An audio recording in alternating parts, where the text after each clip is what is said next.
I'm Ian Truscott. You may know me as the host of the Rockstar CMO effing Marketing Podcast, a proud member of the Marketing Podcast Network. But I'm here to share that we're kicking off the inaugural MPN Podcast Awards, which will be hosted by Gordon Glenister, podcaster, author, and the Don of influencer marketing. What say you, Gordon? The Marketing Podcast Network is a community of marketers who podcast. And we thought it was high time to recognize the podcasts that we love, marketing podcasts. But these awards aren't just about the shows on our network, because the MPN Awards are open to all marketing podcasts. And we want to celebrate the podcasts that you truly love. And this is our chance to shine a light on the voices right across the entire marketing podcast community. So don't delay, enter the MPN Awards. You heard Gordon. Let us know your favourite marketing podcast and enter at mpn-awards.com or follow the Marketing Podcast Network on LinkedIn for all of our updates.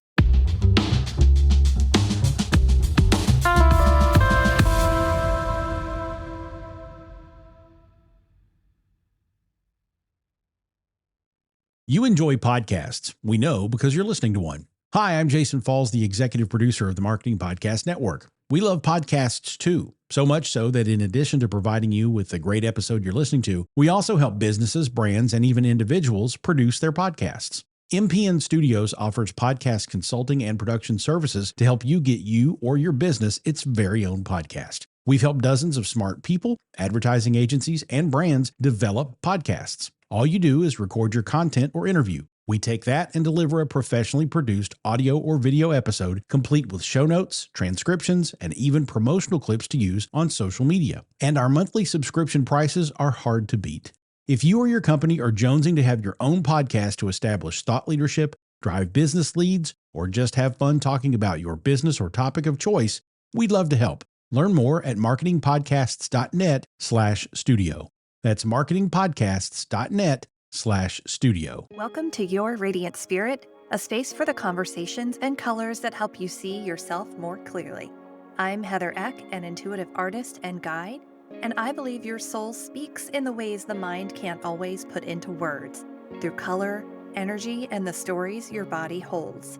This show is where we explore those messages. Through personal stories, deep conversations, and creative insight, we'll uncover what's been hidden, release what no longer serves, and begin to imagine what's possible when you live in full alignment with who you're meant to be. What you hear here is more than inspiration, it's an opening, a chance to feel the shift that could change everything. So take a deep breath, open your heart, and let's step into today's conversation. Welcome back to Your Radiant Spirit. I'm so glad you're here. I want to take a quick moment before we dive in to tell you about something that is just around the corner. This Sunday, April 20th, I'm hosting the Color Healing Creative Workshop. It's just $77 a year. You get a guided, intentional creative session built around a monthly theme. It's a phone-free, nourishing space to create, restore, relax, and genuinely heal through art. No experience needed, just you, some color, and a safe space to breathe. I'd love to see you there. Head over to heathereck.com to grab your spot before next week. Now on to today's conversation with Brigitte Cutshall. She's a storyteller, creative strategist, multiple-time cancer survivor, and the host of Real Things Living, a podcast that amplifies voices making a positive impact through resilience, curiosity, and authenticity. With a background in communications and publishing, Brigitte has spent over 2 decades helping authors, nonprofits, and businesses bring meaningful stories and ideas to life through her company, Gemini Media. She's also the author of Move for You, a book that encourages people navigating health challenges to embrace movement and self-care as genuinely empowering acts. And she gave a TEDx talk. You're going to want to look that up after you listen. What I love the most about this conversation and Brigitte is that she doesn't put herself on a pedestal. She just shows up really warm, grounded, and full of the kind of hard-won wisdom that only comes from actually going through it. This is a conversation about resilience, creativity, and what it means to be human in a world that keeps trying to automate everything. Brigitte, welcome to Your Radiant Spirit. I'm glad you remembered our great conversation we had. I think it was a year ago. I think it was. Yeah, it's time just flies as the older we get. Mm-hmm.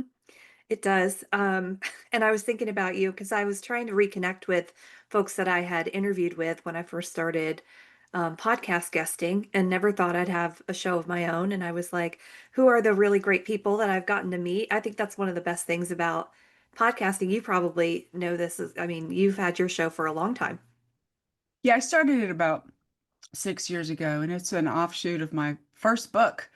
And that's why I call it Real Things Living, because my book was called Real Things, 6 Ways to Embrace Life.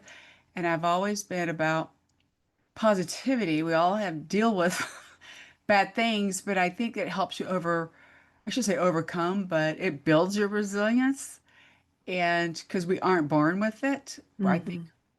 those that are don't experience too many tough things, I think they're too complacent. I mean, that's Hmm. just my personal opinion. But I think you and I, one thing we had in common, we're both military brats. I think that's Yeah. what connected us. And I appreciate that now as an adult. At the time, I didn't understand it, but that helped us understand change. We were able to adapt because we weren't stuck in the same environment all the time. Right. Hmm. I know, and I think that's something that for me, I always said it built character because we were always having, I mean, not always, we moved around every couple of years or so until Right. my dad retired in Delaware. And that was when I hit like middle school, high school. So I spent the latter half of my school years in the same place. But in the early part, it's hard to make friends when you're moving around every couple of years or so. But now what I find, like we've lived here now for 12 years, and I'm like, where do we go now? Right. It's ingrained in your memory, probably. Uh-huh. What's next? I don't mind moving. My husband's like, I we're never moving. It made us more adventurous. I think that's how I look from that perspective, be adventurous. And that's why I got excited to go be outside a lot, go hiking, walking, nature. That is something Hmm. that my father that raised me, my mom was married a couple times to military guys. So I had their perspectives too. And but Yeah. they were good. I'm finally my mom's third husband, he was the role model, father role model that I really needed because the other two were Vietnam veterans. So you Oh can, boy. yeah, they had issues that, I mean, they weren't me, I'm just saying, they just had Yeah. issues. And PTSD and all kinds of things, yes, right? Yeah.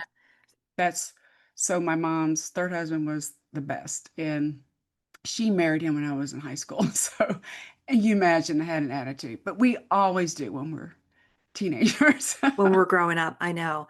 I know. I just put my son's in middle school. He just hit seventh grade. And I feel like, oh boy, I am just like waiting for the hormonal drop, for Yes. I I joked that I was meant to be a boy mom. I have two Mhm. boys, sons. They're men now, but I think they're the difference between having a boy and a girl is boys are more definitely risky, very risky, Mhm. and girls are definitely more emotional, and that is I appreciate that. And my Mhm. sister has two sons and a daughter, so she's like, "Holy cow, the boys! I mean, they're risky. They're so easy." That makes me nervous. I do feel a little anxious about what are the risk-taking things that this group of boys is going to get themselves into. And I'm like, oh Lord, help me with the internet. That's right. That's it came about when my sons were, I think, well, they were gaming. I'm telling you, I got them Nintendo and all that kind of stuff. Hmm. But one thing I did ingrained in them, Heather, is reading. Hmm. At bedtime, my husband, we read to them every night because I think that's important. Those are sharing memories and made them think. I think that's important. I should say made. It inspired them or motivated them to think. But then once they hit the teen years, that's just how it is. They're just risky. They're survived. And I joke that I survived them. But I think it's because of has a lot to do with having an older brother. And, I was around him. So I tried to be like him. But I Yeah. was a lot smaller. What was I thinking? But I appreciate that, you know? Yeah, having that perspective. I totally get that. So you mentioned reading to your boys, and so were they very creative growing up? Like did you bring them around creativity? Because I you did. seem like you're a very creative person too. I did. I thought that was important for them. And my trying to think. My oldest one, he unfortunately he liked to draw on the wall sometimes, but gotta make sure the crayons are put away. Future But muralist. yeah, he was into that. He was into writing. He was good at telling stories. And then my youngest son, he was really into taking videos. I let them have the real kind of camera. You know, I'm talking about the video camera. I let them have that. And it's hilarious to find some of those old tapes. Because it's their perspective, how they're taping Uh-huh. things. And one thing I found, it was so funny. My older son wrote the script and uh, about how one of our dogs, he created this video of our dog dying. It wasn't really, he wasn't dead, but Yeah. he created this drama. It was hilarious. And like, that is so creative. But they were just, I wanted them to do that. And I think the reading probably prompted them that. And I don't remember, gosh, some of the authors, I did the old school little illustration books, but I just Mhm. wanted them to be open to that. Um, and that made them creative. And then my younger son he takes everything, he still does, he's 27, but he figures it out. We didn't let him take apart stuff. His older brother got mad at him when he broke the Nintendo, but because he was wanted to figure, he was so curious how to figure things out. And I think that's a good trait Yeah. to not just like be boring. I shouldn't say be boring, but he's creative in his own way. Yeah. And to be so curious about how things work and why they go together and what creates the magic in the Nintendo. Exactly. Um, Yeah, he's like a software developer now, a coder. He writes the back end, not the front end, not the websites. You know what I'm saying? He does the back. yeah. Well, So that's so cool. yeah, I love that. And so I was listening to your TEDx talk today before we hopped on about um, curiosity and humor. So he gets that naturally from you. You must have been a very curious person too. I was like him. I was into writing, and I was a reporter. I'm just kidding. But you know, I just think that helps you get through life. And I back in the day, we didn't have the internet. My mom and dad had a set of encyclopedia. Mhm. That's what I would read. Yeah. And people are like, ooh, like, no, it helped me learn. I don't know why, I don't know how many books were in it, but that's what it was. And I've always knew in my gut that there isn't always one solution. I learned that. Yeah. And that's like with my health issue. That's why I did the TED speech because it was a unique perspective. And I made not just myself heal, but I helped the healthcare people because Yeah. think about the stress they're under. And as I've gotten older, I've embraced that mindset that I have is to ask questions, but be polite. And it's important. And that's how you find out on how to come up with different solutions to stuff. And hmm I think a lot of people get stuck, and it kind of is in line with, in life and resilience.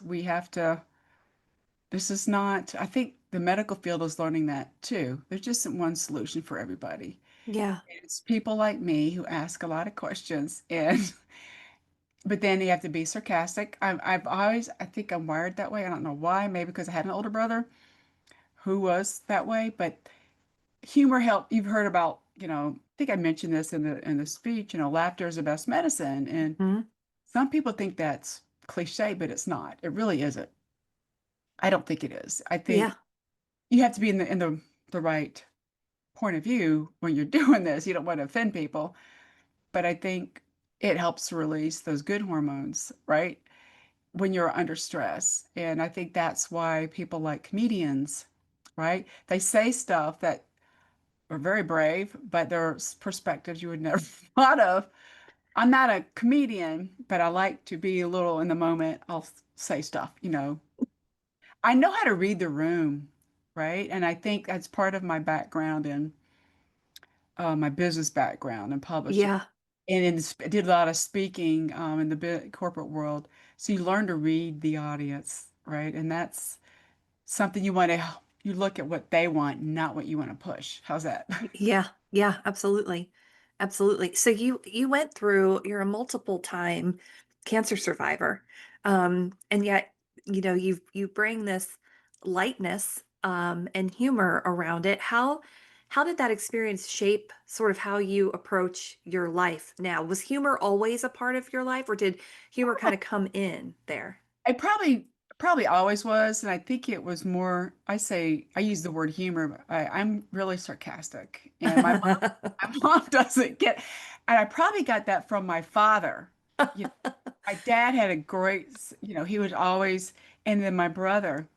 I think it always helped me cope with certain things, Mhm. and it just it's embracing. You've heard the word. Everybody's talking about now authenticity, and that's just kind of Yeah. who I am. I am nice. I won't be tell mean jokes to people. I know, like I said, it goes back to the audience, but I do. It just helps me. It helps me deal with like you got to acknowledge something bad, but at the same time, you have to make a little joke, you know. Yeah. And like I said, I'm not a comedian, but it does make people the communication that you're giving to the audience or whoever you're speaking to, and I know it's just something that's I've always watched those cartoons when I was little. I think that's probably part of it. Um, big, oh gosh, I can't remember some of them, but I was into that a lot. Yeah. Wile E. Coyote and all Oh, that. yeah. So I thought that was maybe that's why I like animals so much. And I really appreciate those artists that did that because it helped younger people like me. I loved Snoopy, right? I was Oh, yeah. obsessed with Snoopy, right? And it was funny because I picked up on this. People don't realize there's sarcasm in there. Yeah. And especially what's that girl, Lucy? Lucy. Yeah, she is sarcastic. And that's probably where it came from, watching that kind of stuff. And I thought it was funny. And so I probably tried to emulate that. Uh-huh. And it worked. And I learned to adjust it. I always spoke up. I don't know if I shared this with you before. I remember getting in trouble when I was 6 or 7. I shouldn't say in trouble, but we were coloring and how you shared tables with other kids and you color with shared box of crayons. And I was coloring a cow and I made it purple. And a teacher got on to me saying that cows aren't purple. And I said, why can't a cow be purple? Why? So I had to Yeah. challenge her. And I probably had her use the purple crayon because someone else had the black and brown one. Uh-huh. And so when you're looking, but then I'm like, look, I'm wearing purple. Speaking of You were this, wearing purple, yeah. people who can't see me, but I think it was kind of funny. I'm like, why can't it be? Why can't a cow choose to be purple? And so that's kind of when I knew I started standing up for myself. And the teachers told my parents that uh, I was really good at telling stories, right? And writing. But back in the day, back then, you were told to go to college and not to do that. You're not gonna, I'm sure you've heard that. Being Mm-hmm. being creative was seen as, you know, you're not gonna make money. That's kind of Yeah, what, that's kind of the thing. yes, that's kind of what I was told. And so I eventually found a way to got a degree in marketing so I could be creative. Fit it in there. You're like, I'll show you. Show you that's what I did. But and it helped me, and I also did I forgot who I was talking to recently. She did stuff like I can't think of what it is, how use both sides of your brain. What are you looking at? You're not my Gemini. I'm a Gemini, by the way. But she said, I can't think of the term, but I use both sides of my brain. She said, I'm different. Most people focus on more on one side than One the or other. the other. Yeah. Because she was talking to me and asking me questions, and horoscope, that's what it is. She was doing that. She asked me where I was born, what day, and what year, and Okay. exactly where, and base it on.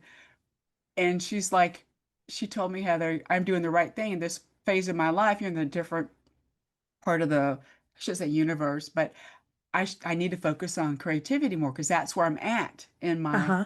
And I'm like, that's perfect. So I'm like, thank you for but no, she was.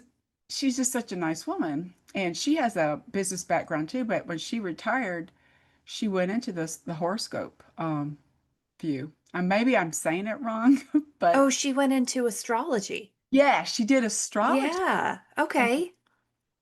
after I met her through some other group, and then she and I talked later, and she goes, the way I talk and how I interact, she goes, I, she says, Bridget, you could read the room. She said, you're definitely use both sides of your brain. And I'm like, well, is that good or bad? And she said, it's a good thing. She said, but it's not common. Yeah. And I did not know that. And I joke that I am a Gemini. That's why I have so many, The depending on, Gemini media. Yeah. that's where it came from. I had to come up with Yeah. my company and I said, okay, Gemini. And, but I use the word media because my background is in publishing and production, and people don't realize that's part of the media realm. Yeah. And then Absolutely. I just like telling stories, and I just want to make people, the long-term goal is to make people feel better about themselves and not put myself above them. I think that's Mm. what turns some people off. They're all these gurus. I shouldn't use the word guru, but that's kind of a bad term now. Yeah, I get what you're saying. Like to so many people are trying to put themselves up on a pedestal, like listen to Yeah. me, I'm the expert. But Yes. it sounds like you're trying to help people see themselves in their own stories and Yes, find that's pathways to healing too. correct. And I did, trying to go through all these weird health issues. I kind of going back to that. It was totally unexpected. And Yeah. it was because this is an example of why you need to get your checkups, girls and boys. Hmm. Get your checkups. And I knew something wasn't right. You know how you had that instinct? Some people Hmm. blow that off too. I'm like, something isn't right. And after the first cancer diagnosis, it was breast cancer. It was based on my hormones were really weird. It was started probably in my late 30s, and Hmm. I eventually met with chose a cancer doctor, oncologist who was a researcher. Okay, he was Mm. curious, and he was the one that dug, we had to go through the first surgery and all this blah blah blah, but things were not getting better. And that's when he said, Bridget, let's do an MRI of your pituitary, which is in your brain, because that's what controls your hormones. I'm like, okay, whatever, and that's when they discovered I had a tiny tumor in my pituitary, but a bigger tumor in the back of my head, which we didn't know. It didn't show symptoms because it grew slowly, and that was freaky. And then I should say freaky, Yeah. but my sons were young at the time. Well, when we found the brain tumor, my oldest was like a freshman in high school, and then the other one was in like six or seven. I can't remember. But I found a way. So I met with. They didn't know what to do about this, and so I met with multiple specialists. Again, it was the curiosity, Yeah.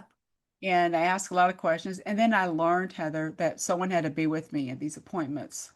I met with 7 specialists because the first time I went to see a specialist, I didn't have anybody with me. And so when you hear brain tumor and you hear surgery and drilling in my head, Yeah. I didn't hear anything. I was gonna say you probably like blacked out I after that blacked and out. yeah. I said, thanks, see you later. And then on And the way home, Heather, I turned on, I just love to share this story, the radio. This is before we had all this fancy stuff on our iPhones. But Coldplay came on, and it was just like a new release. And it said the song was called I Will Fix You. And I cried because it was just what I needed to hear. And it was just oh, like, you know what I'm saying? I do. It just made me I just got full body chills. Yes. Have you heard Yes. the song? Oh, yes. I love that song. And and it's like, wow, I just heard it and I'm like, okay, I'm going to be okay. And then I told my husband about what the doctor said. So he was going to come to other doctors. I didn't know any better. And then I didn't want to tell my sons yet, but then right before, excuse me, I told my sons another story. We were in the Suburban filling it up with gas, and I looked over towards my neighborhood and I saw a giant rainbow. I saw that as positive. Yeah. Like I saw that as a sign that it's okay, I can tell my sons what's going on because didn't want them to be afraid. They were upset. Yeah. They were afraid when I had that first breast cancer, okay? And so I didn't want the word brain tumor is even scarier. And Yeah. anyway, after all this research, I chose the right path. And but then I don't know how many years later, the tumor or breast cancer came back for another 4 years later. So my whole 40s was dealing with all this stuff. But I tried to stay positive for my sons. They were my beacon of hope, right? And I'm just so glad that, they were always there being positive. And I didn't mention this before when the breast cancer came back, it was aggressive, by the way. And like, of course, but we couldn't control that even though the brain tumor was treated with CyberKnife, a super targeted radiation, it didn't kill it. We couldn't control more hormones. And they tried to give me some medicine, and all it made me want to do, Heather, is run marathons because it made me hyper. It made you hyper. And I'm Okay. like, I can't do this because my body needed to be more chilled to heal. Yeah. Heal, is that the right word? So, but before the last surgery, I had a double mastectomy on purpose on my birthday because I saw that as a well, I'm going to start over again. Hmm. Boys knew how much running meant to me, so they ran a race with me 2 or 3 weeks before that surgery because I didn't know if I could run again. We didn't know what, Yeah. and that was what I was trying to create experiences with them just in case. But I think that was kind of using that humor. I have some pictures of them before that race. They were sitting on the curb with their head down, and I was joking that they're doing their stretches before the race. They were because they had to get up at 7. I'm just kidding. But we were just making jokes like that. And then at the end of the race, my husband was waiting for us with our dogs. I love dogs too. Oh, But it just helped me get through all that stuff. And then yeah. eventually I kept asking questions. Everything finally got cured. I should say cured, but healed properly. Everything was normalized after all that surgery a couple years later. Um, with a Tdap booster shot. That's what my OBGYN recommended. They're repurposing that kind of vaccine for other things like brain tumors. That is what normalized. I mean, everything is back to normal. Isn't that weird? The So, Tdap vaccine yeah, normalized the your. booster shot, she recommended it because the OBGYN, she's the one that, I became kind of like, I trusted her because she had breast cancer too previously. Hers was a higher level than me. She's still here. Right? So it's just how you change your lifestyle a little bit too. We don't know what caused mine. They said I'm a zebra among horses because I do all the right stuff. But Right. they believe the brain tumor that I had is still there, it's dead, but it's a little smaller. Okay. It's from radiation exposure. We don't know where, who, what, when, where. And so some people are just more sensitive to certain things. I don't know. Um, I do remember as a child, we lived near a power transfer station back in, Okay. so that emits a lot of radiation. And I was young. I was like, 6, but we don't know. We're guessing, right? And Yeah. what it's very rare. It's dead and it shrunk, but I still have to have, the reason I didn't do the surgery is because of the risk. The risk outweigh the benefits for me, I meaning, saw in your TEDx talk you had asked your doctor if yes, this were your wife, what would you do? You right, I'm know? gonna personalize it for him. Yeah. And then I did have after that targeted radiation, I did make me dizzy for a while because you had swelling in your brain from that. I should say dizzy, but my balance is good now. I did have like tingling in my face just because the nerve is near it grew on my vestibular nerve, which is your balance nerve. Okay. I didn't really have any. Sometimes I just thought I was a little, like, but that we didn't know that's what was going on in my brain. Would Yeah. you? What, I mean, oh my gosh. Yeah. Why would you ever think that? You try not to think thoughts like that, right? Right. Like, But I'm just so glad. I think it's important if you do have a health issue to work with the medical field, people who are researchers. I recommend that because they are the curious ones. Yeah. And I think medical field, um, more and more people are open to this. And that's kind of why I wanted to give this TED Talk. Let us ask questions because there were some doctors that just wanted to give me a prescription for pain medicine. I'm like, no, I wanted to know why this weird stuff was going on in my body. And that's how we discovered the brain tumor. And it was the breast cancer oncologist that helped me. Um, he was, like I said, a researcher. And I joked that my social network are doctors, specialists. But Yeah, right. but they're this really kind to me. And that's what it is. I ask, I just let them tell me stuff. And that's what you want them to share. Can you imagine? Their jobs are really tough, I Oh think. my gosh. Yeah. I mean, I think what's so interesting is your compassion for the healthcare providers too, because Correct. they really do go through so much with their patients, you know. They want to figure out how to help you, right? They want to Correct. figure out how to heal you. You don't want to be rude, right? And that's why I kind of throw in humor and it makes them laugh. And Yeah. it's just something that we have to, we're not going to be here forever, but I just want to make a good impact or a good Yeah. impact. As you know, there's so much, for some reason, there's so much fear out there all the time. And a lot of it is clickbait. And I think it paralyzes people. Literally, they don't want to move forward. But I think if you weave in some of that positivity and just, try to get unstuck, a lot of it has to do with, their background. And that's why you want to support people where you can. Yeah. Yeah. And that's the work that you do now. You've written some books, you have your podcast. Tell us about your tell us about your first book, Real Things Living, and how that turned into the podcast. And Yeah, well, yeah, the first book is Real Things, Six Ways to Embrace Life. And it's actually based off of my blog that I started. It was my son, my older son, that said, Mom, you should write. You're a good writer. And put it out on the blog. So I'm that generation where we don't share stuff, right? We don't, we don't. And so I started blogging, and that's when I realized over time that I started the blog after the brain tumor stuff. Okay.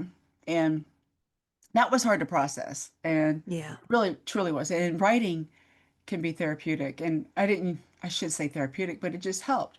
No, And I then think it is therapeutic. I think you're right. Yeah. and it was helpful. And then when the breast cancer came back, aggressive, and I so still writing and sharing. Um, after all that last treatment, I looked at everything and I read a book called It's Your Turn by Seth Godin. And I'm like, yeah, hell yeah. Sorry. Yeah. It's my turn to write a book. And I'm in the friggin' business, right? And I never did. So it was a lack of confidence. And then so I took the blog. It had a theme to it, and that's why I called the real, and that's why a lot of the pictures are in there. And I had designer help me.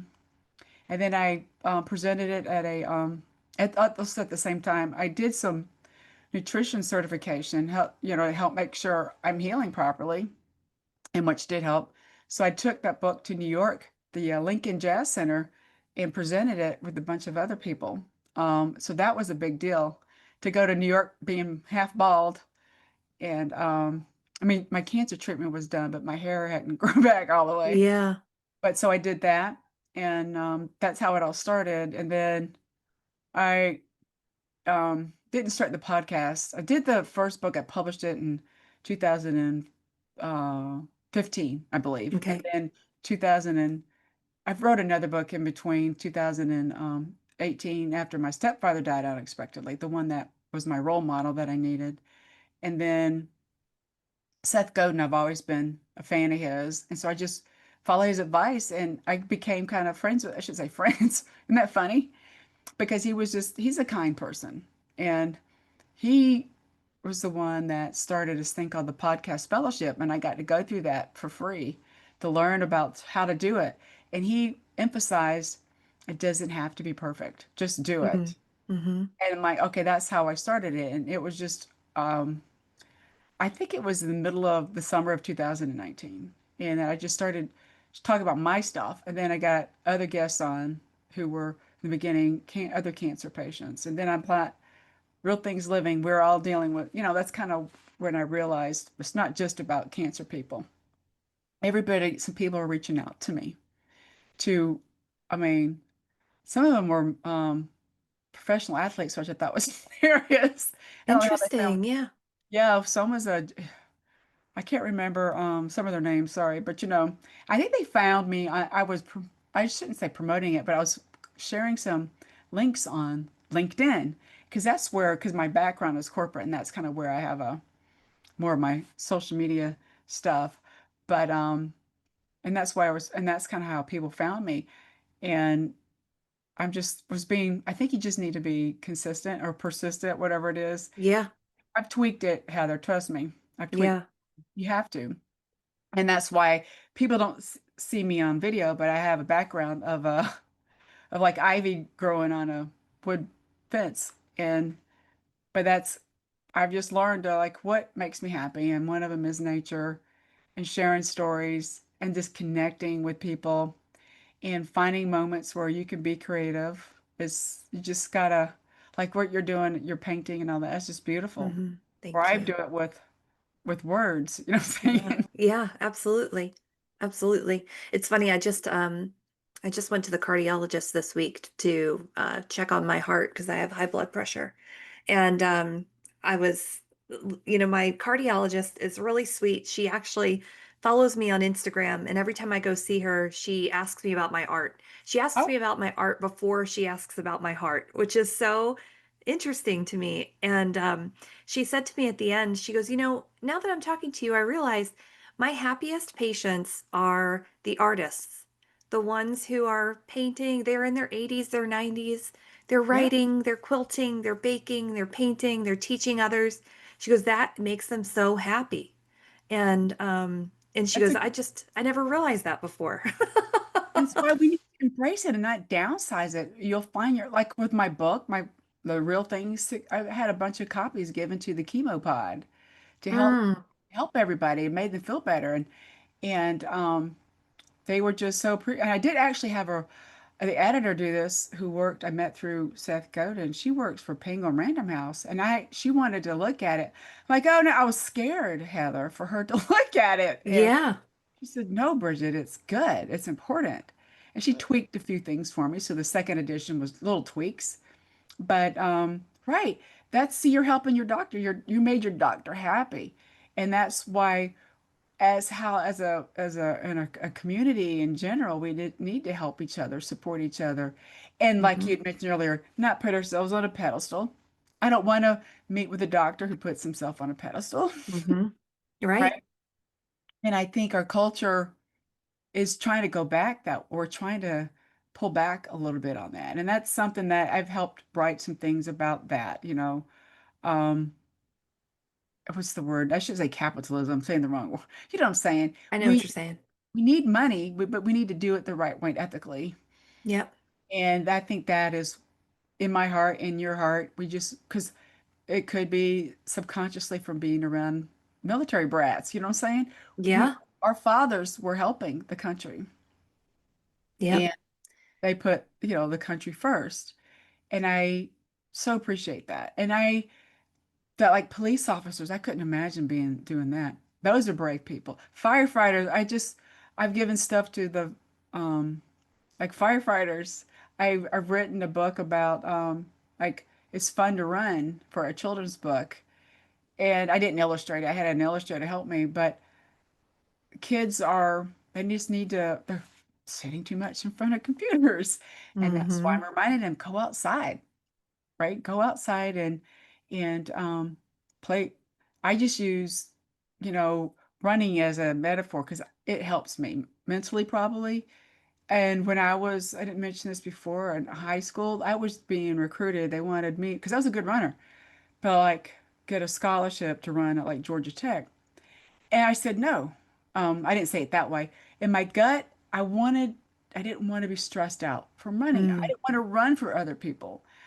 I wanted to run for me, right? For I wasn't doing it to make money. I wanted to do Yeah. to help my mental and physical being. I didn't know it at the time, but people were like, "Why aren't you doing that?" And that was when they were trying to get girls into college sports, right?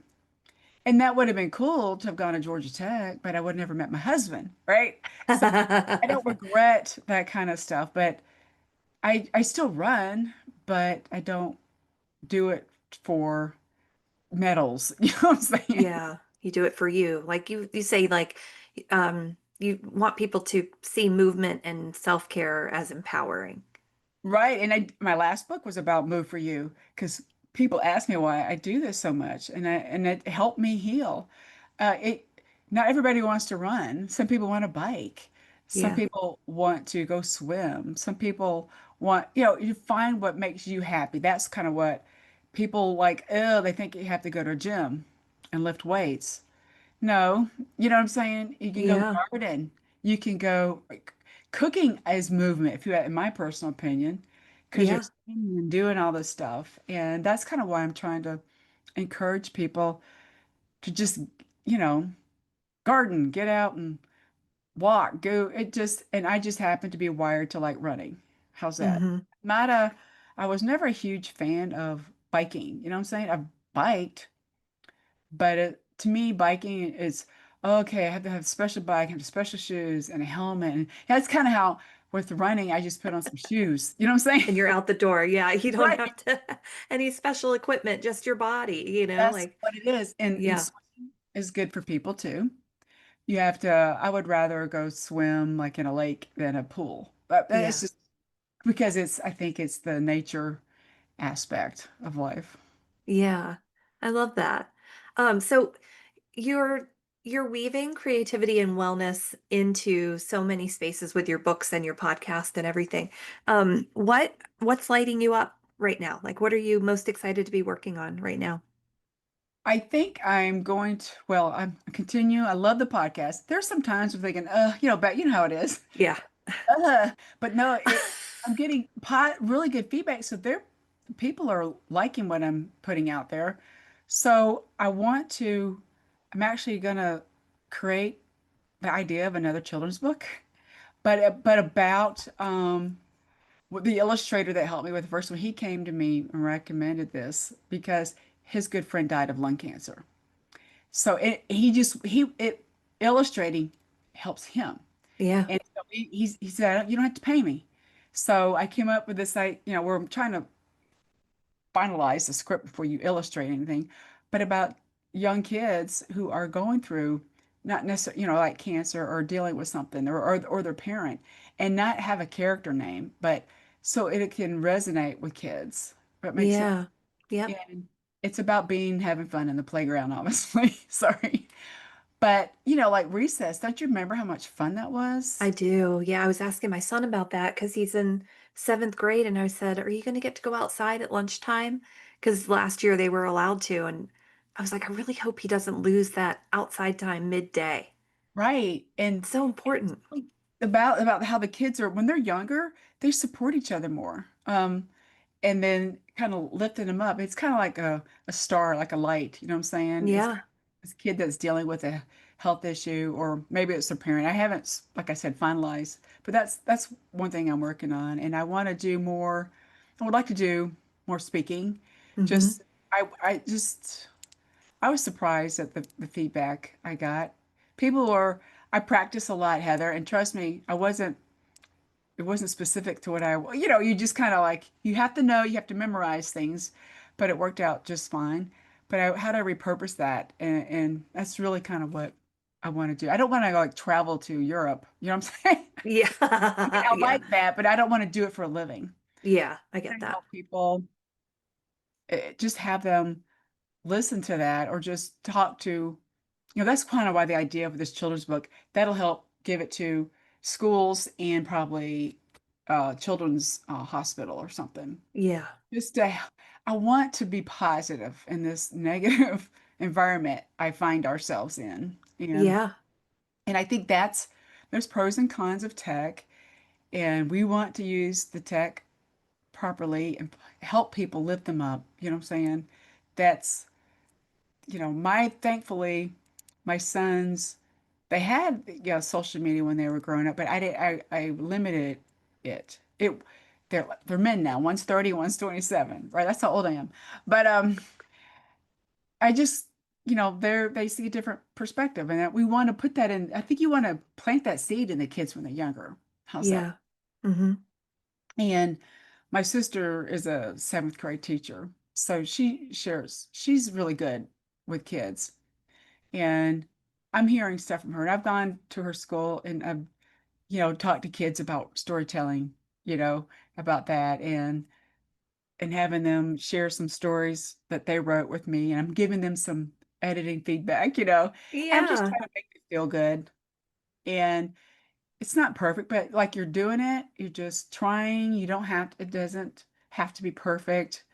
I think for my generation, I had an issue. Heather held me back. I had to be perfect. Yep. I had that issue for some reason. And it's I graduated high school in 1983. Oh Lord, it was just totally different back then. And you had to get a degree in finance or, you know what I'm saying? Yeah. And I think it's just more important to, I think we have to make money. I'm not saying you don't have to have a hard job, but I meant you can add on the side, you can do things too. Yeah. And I just want to, I guess in my heart, as I'm talking, I just want to help the younger generation plant that seed to help our world be a better place because we don't know. And Um, that's why I think it sounds like you see s- storytelling as a powerful tool it for is, all of that. Yeah. it is, and it could be in a way. Do you like to be on a stage? Do you like to draw a story? Do you like to write a story? Do you like to be on a video? And I just think the way the world is now, I've noticed, or I've seen that too, even film, they're starting to go more vertical, Heather, because how Yeah. much impact those reels, that word reels, yeah, Uh-huh. has The reels. or have on the younger generation. They're the future, okay? And we need to give them some wisdom as well. And life isn't perfect, and it's okay to make mistakes, but we Mm-hmm. just want to plant the seed in them, I think, of being compassionate, right? Mm-hmm. And make money along the way, but do it ethically. That's kind of how it works. Yeah. And honor yourself in that process too. Yes, honor yourself. Like you said, your doctor was so happy when she was around artists and things like that and writers, just Yeah. because we are embracing that side of our brain. We are using both sides and we are expressing the emotions in a certain way. And some people, I think, are just, I don't know why they're afraid. They don't have to make it public, but just do it. Um, start journaling if you want. Start, like Heather did, start painting, right? You'll find a way. Start taking pictures. Some people think AI is going to take away photography. I don't think so. I But don't think so either. because Because I I don't think that you can get, there's tools, there's rules, right, of photography and even like interior design, but I still think it takes a gifted human eye to see like we said, perspective and right. subjective, so, subjective, objective perspectives of the world that a computer just doesn't have the soul to I see did, it. by the way. I never shared that. I was a school photographer. I did some photography classes in college. I wanted to be, I just wanted to do something creative because I think that's probably why, like, I talk about storytelling. I'm not into making movies or anything, but that would be kind of cool. But all that's changing and, all that's going to independent now. And I think that's good. Um, Hmm. let those people, there was too many barriers. Um, Yeah. that's what's going on. And I think this is how I see the technology helping us as humanity. We can, if you want to make, like I said, my son, that video he created was hilarious. And we just want to let our younger generation be more in tuned with humanity and the nature. We don't want that to go away. I think you just said something really interesting too, which is, there were so many barriers to being able to tell your story Back it used to be you had to have the publisher approve it, or you had to have somebody publish your show, or you had to have somebody think that what you had was uh, good enough to offer. But now everybody has the phone that can publish the book, publish the podcast, publish the TV show, publish the movie, whatever it is. We are we are now our own self publishers, if you will, through reels and social media and whatever we want to share with the world.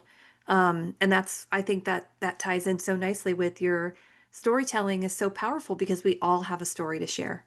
And when we share it, we help each other. Right. I don't remember where I read this, but I read a quote or actually made this quote that the first technology that humans made is storytelling. If you think about Yeah. it, our technology, we're using our brains and our emotions.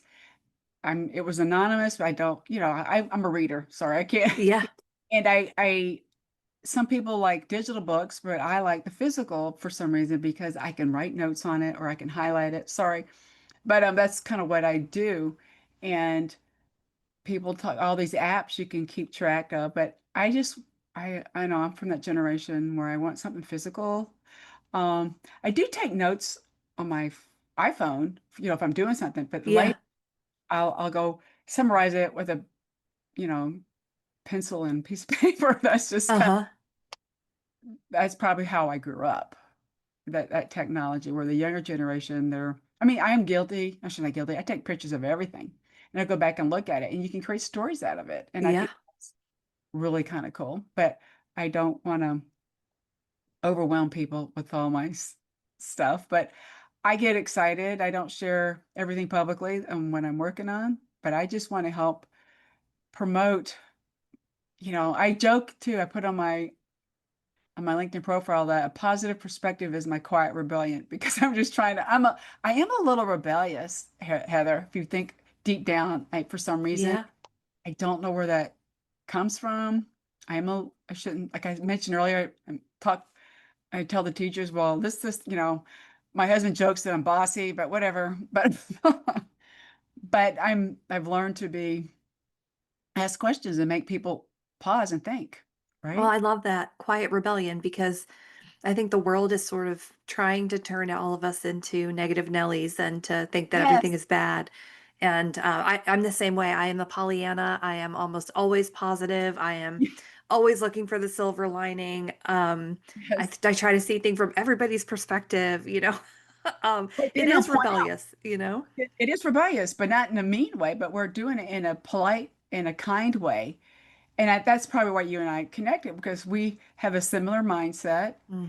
And right, I haven't. I think I probably told you when we talked that my one of my cousins is doing painting like you now, and she's in France. She's younger than me, but her field, she's a nurse, and that probably is probably why she started painting, Heather. Uh-huh. Because she had carried so much stress and trauma and all the things. Yeah. She sees much worse things, and I'm just one patient. She's seen so many more, Yeah. and we just want to bring these conversations up. I love this story, and that's kind of why I had this little quiz created because I wanted people to help figure out. I had someone put it on my website. I can't code it. Someone else did it for me. I came up with the questions and how to, you know what I'm saying, Yeah. how to come up with it. But that is why we work together, right? I Yep. wouldn't put that on my website if I didn't have someone who can do that. And my family is just very supportive and you got to support their journey, right? Yeah. Yeah. Awesome. Well, thank you so much. I've enjoyed this conversation so much. I love listening to your stories and how you help people share their stories and find their voice. So tell us where people can find you online, your podcast, your books, and how they can work with you too. Okay, the one way is to go to my website. It's BrigitteCutshall.com. It's really Brigitte, but anyway, eh, Heather can have it spelled properly on it's Brigitte. And then you can find me on LinkedIn. And on my website, it has my links to my books. Go to the resources section.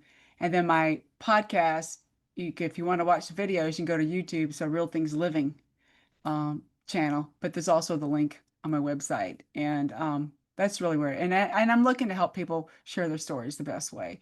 I have Awesome. my background, like I said, was in production, and I'm also doing more writing. If you need help with your writing or editing, because my kids used to call me the grammar Nazi. I'm just kidding, but just something about being really, it makes a difference sometimes in how you place a word, just Yeah. like how you place a color. It Yeah. can change the meaning. And so people like that aspect of I can use your voice. I'm good at using different voices too. I think because I had a French mother and the right Uh-huh. adapt. So that is something. But if you need help with a book or a story, or just listen to the podcast and you'll hopefully that'll inspire you. Amazing. Well, I'll put all of your links and all the things you can help with in the show notes so people can find you. But I just want to say thank you for sharing your humor, your sarcasm, and your innate curiosity with us today. I'm very happy to have gotten to reconnect with you, and I can't wait to share your magic with all the listeners. Thank you so much, Heather. This has been awesome. Thank you. Thank you for joining me today on Your Radiant Spirit. Every conversation here is an invitation to go beyond the surface, to listen to what your soul has been whispering, and to step into the life you've been longing for. If you're ready to go deeper, to work in a way that's personal, creative, and profoundly transformative, you'll find ways to connect with me in the show notes. Whether it's through art, a guided session, or a fully immersive journey, you'll discover a space where your truth is seen and your next chapter begins. If this episode spoke to you, it would mean the world if you shared it with a friend, left a review, or subscribed so more people can discover the conversations we have here. Until next time, my friend, keep noticing the colors, the moments, and the nudges. They're all leading you home. And for now, take a breath, hold on to what resonated, and carry it with you into the rest of your day. Thanks for listening.